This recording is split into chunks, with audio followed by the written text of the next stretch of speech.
कौरव और पांडवों की कहानी महाभारत के मुख्य पात्रों और घटनाओं को दर्शाती है। यह एक महाकाव्य है जिसमें कौरवों और पांडवों के बीच हुए संघर्ष की कहानी है।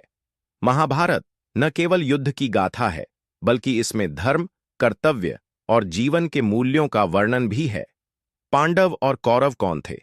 पांडव पांडव 5 भाई थे: युधिष्ठिर, भीम, अर्जुन, नकुल और सहदेव। वे राजा पांडु और उनकी पत्नियों कुंती और माद्री के पुत्र थे। पांडवों को धर्म, सत्य और न्याय का प्रतीक माना जाता है। कौरव कौरव धृतराष्ट्र के 100 पुत्र थे, जिनमें सबसे बड़ा था दुर्योधन। धृतराष्ट्र हस्तिनापुर के अंधे राजा थे। कौरवों को अधर्म और अन्याय का प्रतीक माना गया है।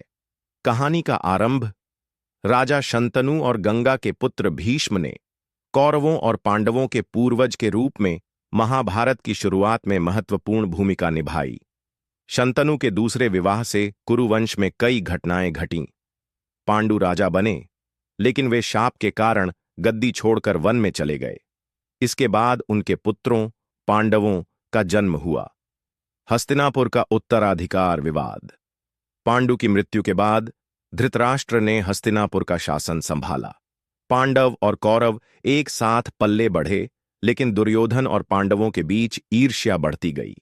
दुर्योधन ने पांडवों को मारने के कई प्रयास किए, लेकिन वे असफल रहे। द्रौपदी का स्वयंवर और कौरवों की ईर्ष्या। अर्जुन ने द्रौपदी का स्वयंवर जीता और द्रौपदी पांडवों की पत्नी बनी।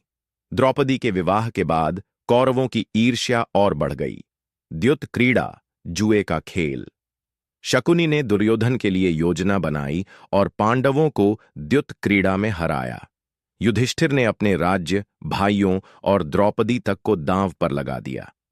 पांडवों को 13 साल के लिए वनवास और 1 साल के अज्ञातवास के लिए मजबूर किया गया। महाभारत युद्ध। जब पांडव अज्ञातवास के बाद अपना राज्य मांगने आए, तो दुर्योधन ने राज्य लौटाने से इनकार कर दिया। भगवान कृष्ण ने पांडवों के साथ खड़े होकर उन्हें सही मार्गदर्शन दिया। कुरुक्षेत्र के मैदान में 18 दिनों तक युद्ध हुआ। युद्ध में पांडवों ने विजय पाई, लेकिन यह विजय कई अपनों की मौत के बाद हुई।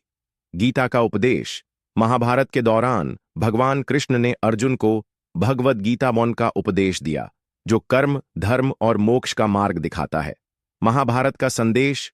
महाभारत न केवल एक युद्ध की कहानी है, बल्कि यह जीवन के सत्य, धर्म और मानवता का ज्ञान भी प्रदान